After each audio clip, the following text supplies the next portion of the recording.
Miss Royalty, Miss Kea Baby. What is your inspiration for your fashion today? I, I felt sexy. Yeah, you look We it. were listening, thank you, to Janet Jackson, and I just tapped in. There you go. I just Tap, tapped tap, tap in, in right? to And that sensuality that you have naturally, of right, course. that's who I am. Well, I think you killed it like you always Thank do. you. Okay, because we both do this. So tell me what you're doing and why you did it. Well, I think my inspiration today came from I built it around the pink, the scarf, and the harness,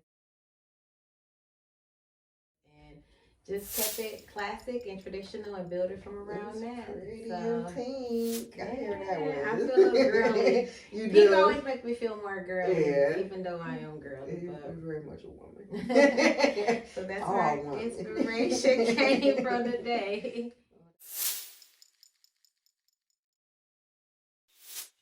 Okay, so in this episode 2, I want to talk about zones and areas or levels where you put the different people in your life at. How do you separate that? How do you uh, classify them? What is your structure for that or your process for that? Um, well, first, zone to me is to divide Mm-hmm. or assign. Right. I agree. Okay, so I do it on that, based on that note. I divide, you know, my family, my friends, Okay. and my associates. Okay. And then I assign them to what is most important to me in my life. Right. Okay. I assign more so my family than anybody else to love me and to show me it. Okay. I assign that to them. I expect it from them. Exactly. I was gonna say, is that your expectations That's for my them? expectations of them. Okay. Of my friends, I assign them to be accommodating and considerate Okay. to what might be going on with me. Right. And then my associates, I assign them to do what they do. Okay. Associate. Okay. I don't have much expectations Right. from it Okay. I think because there's no important titles at the moment. Okay. So I have family, friends, and associates. Okay. And that's my zoning for the moment. Right. I'm sure later in life the zone will change for me. Yes. You know, Right. whether it be a relationship or marriage or it might be even I forgot to even include work. Mm-hmm. You know, so everybody has a lane Mm-hmm. Mm-hmm. and assigned a Right. lane with me. So I do that for my own protection too. Oh, absolutely. So because if my associates ain't doing what my friends do and I expect them to do it, it causes problems for me. Right. And that's where that emotion come in. Then I'll be calling you like, what the heck? You know, so in order for me not to expect much, I classify people in zones or lanes or assignments. Absolutely. So, Right. I think I'm with you. Like zone, I actually came up with that word, at least 20 years ago for my own structure where I wanted to put people again in what lane, in other words, lanes, and where I wanted to sign them, and it came from me. The inspiration from that came from how much I wanted them to have access to me. So my basic 3 zones, again, as my close inner circle are the people that's very close to my heart, which I don't let a lot of people, regardless what people thinks. I am kind and welcoming, but I don't let a lot of people very, very close to my heart because, again, you don't get access to that. Right. You kind of gotta. You have to work for effort. There has to be a maturity there for me. You know what I'm saying? Right. And then my biggest zone is this friendship, and I break that down, and I'll come to that. And then again, after that, you got again, work associates, acquaintance, something that you kind of see every now and then or whatever, and then there's some relationship there, but it's usually, for me, if I don't see you outside of work or whatever, that's kind of got its own separate zone or whatever. But my biggest zone is the friendship zone, and because it's so big, I had to break that down. And so, like, I had to ask myself, how do I define that? What is that? Because again, going back, I have work friends. Again, what I feel that someone, when I'm not there, they'll protect my name, protect my honor, take up for me, and we may not see each other outside of work, whatever. So again, I kind of consider that as a friend, you know what I'm saying? And then of course I have my very good personal friends that I've been knowing 10, 20, 30 years or whatever.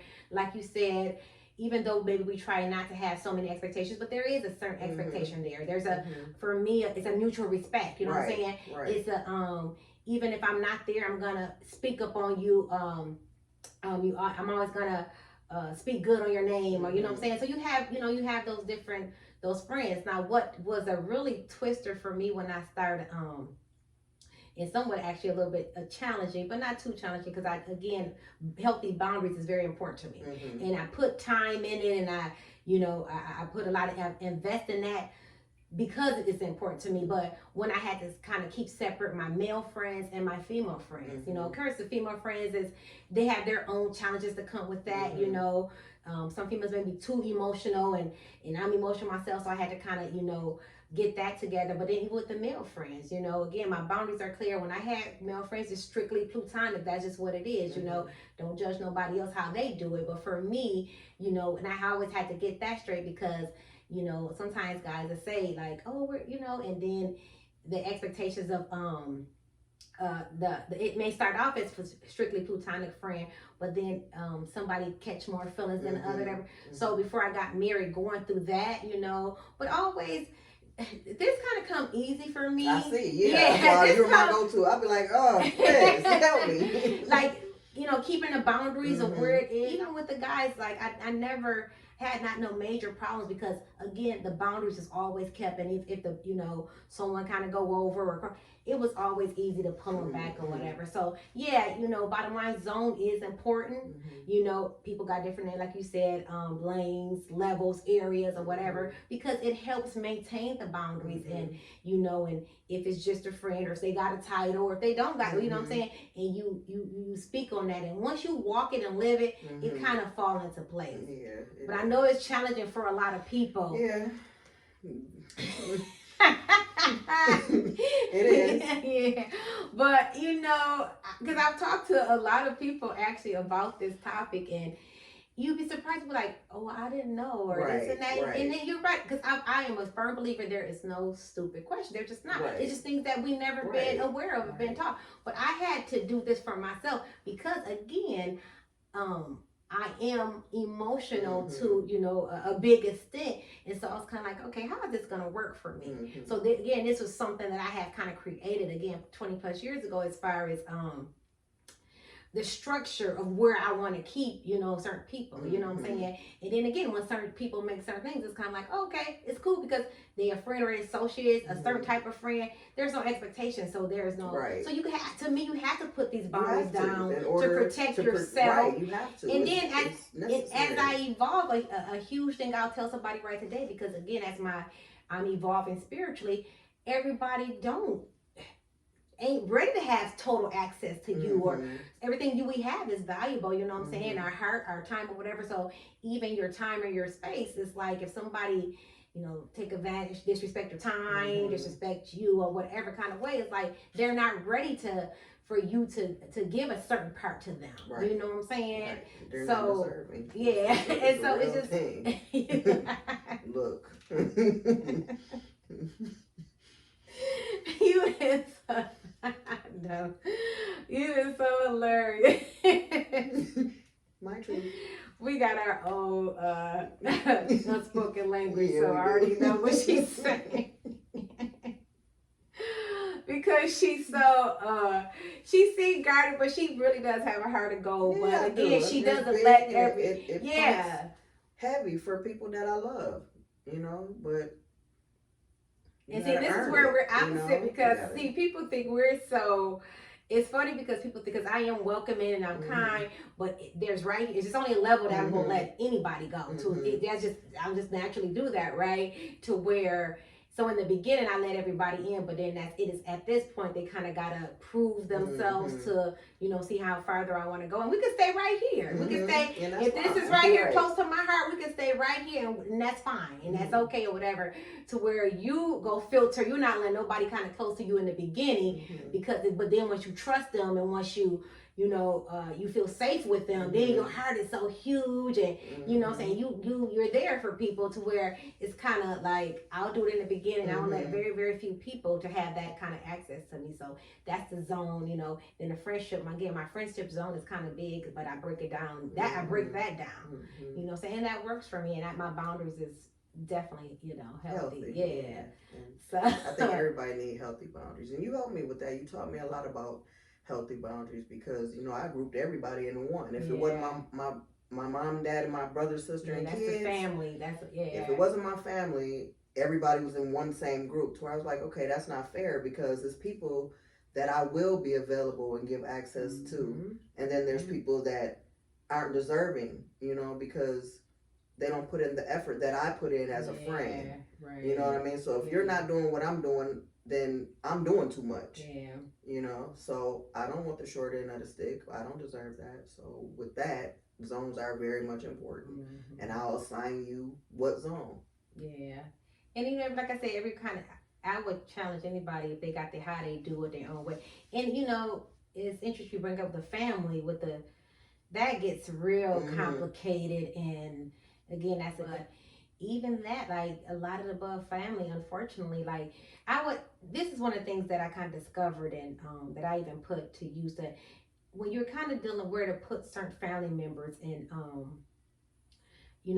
out of duty or obligation, if you could put them to the side, or even guilt is a big one. We'll talk about that later, but if you could put that to the side and ask yourself, this is one of the simple things, would I want that person as a friend? A blood family member, you know what I'm saying? When you if y'all don't have, y'all struggling, and where you want to put them at in your life or whatever, especially as you're growing, do you want that person as a friend?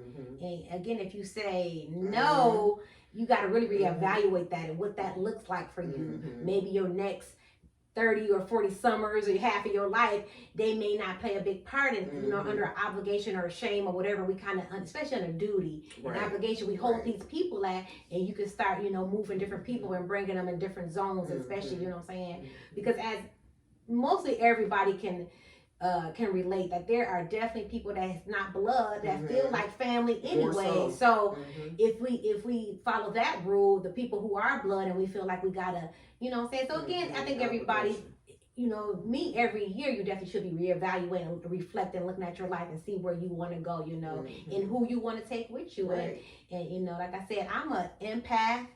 I'm a bleeding heart. One of my spiritual gifts, I feel everything. So I definitely have to protect myself. It ain't even done personally. It's like I spend a lot of time with God, one-on-one, you know what I'm saying? So again, certain people, I can love them and send them wish them well and everything, but if they ain't in like a close zone, it's just. And so we're kind of like the same in that way, because if I feel like we don't mesh, I'm MIA. You know what I'm saying? Like, and you don't say nothing. Well, no, I don't.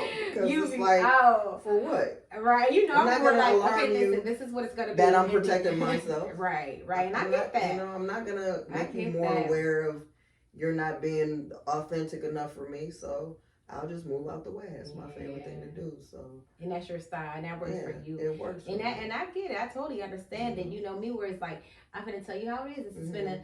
I give you a couple chances, but again, my spirit, my energy is so sensitive, it's so valuable to me now. And I admire how you do that, because you'll give a couple chances and then you'll be like, it's done. It's final. And I want final. Chance. Then I got to get mad before I do. Be like, you know what? Yeah. But when it comes to that, it's like, I'm done, because it's like, I've given you chance after chance after chance, and you still show me the same thing. And then when I'm finally like, you want to give another chance. And see, I'm more final than you. That's why I know once I'm done, I'm done. And sometimes that ain't always the best, but I'm learning to give more grace and maybe give more a couple chances or move them in a different zone. Sometimes it takes just move them. They don't have to have access to you every day or once a week, or maybe some people I talk to and I love death. I only talk to once or twice a year and still love them. You know what I'm saying? And yeah, they still consider a friend, but we don't.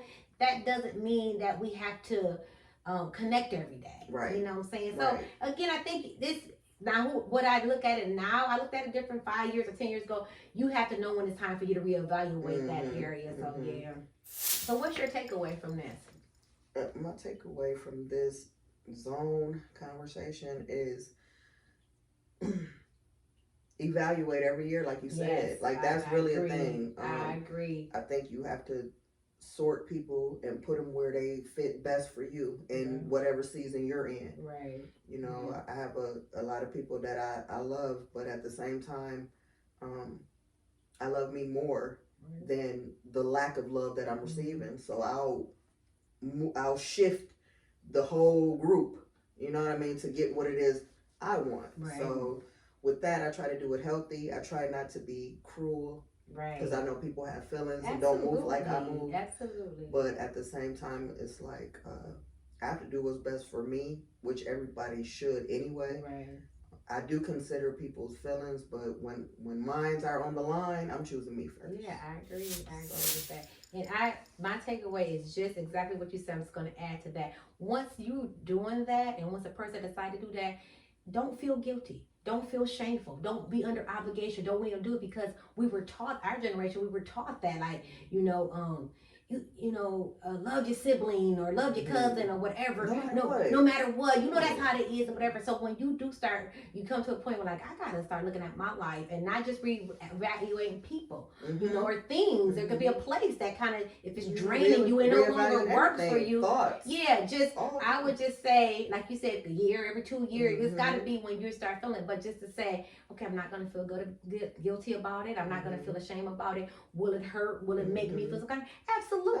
It's because you care. Absolutely, you do care. But then you say, it's no longer working for me. It's no longer so. Right. I'm hurting. I'm feeling too hurt or too. It's bothered by a friendship or whatever. You're not supposed to feel uncomfortable in that at all. Family, everything. And when I say friend, that's important to me because that means I look at you as that person that is going to be compassionate towards me. And for you to be that, you have to really, open yourself up. A lot of people don't open themselves up. They'll give you just enough to get what they want. Yeah, they're afraid. So, most as us as human beings, we don't want to give our whole heart because we don't know if somebody gonna do right by you. Right. But then that's another topic too that we can, you know what I'm saying? But yeah, as far as zones or areas or lane or whatever, it is okay to reevaluate and be like, okay, this certain relationship or person or place or whatever, or work, anything. If it ain't no longer working for me, I'm not gonna feel guilty if I have to let it go, phase it out. It served me, it's done what it's done, or whatever. So yeah, I agree with you on that. Okay.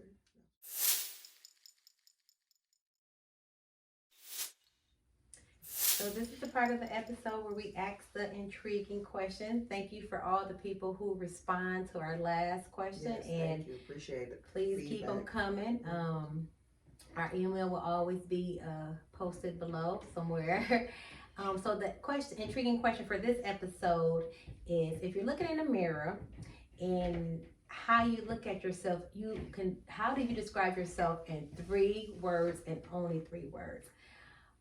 If you want our answers, again, just email us and we will send you a list of our answers, and as the people respond, we're gonna do something different. Let's give them a little taste of how would you describe 1 word? If 1 word, if you could describe yourself, what would that be? Caring. Why? Because I do a lot. More so than I should, and so I have to snatch it back. Yes, that is her. She definitely has a her to go.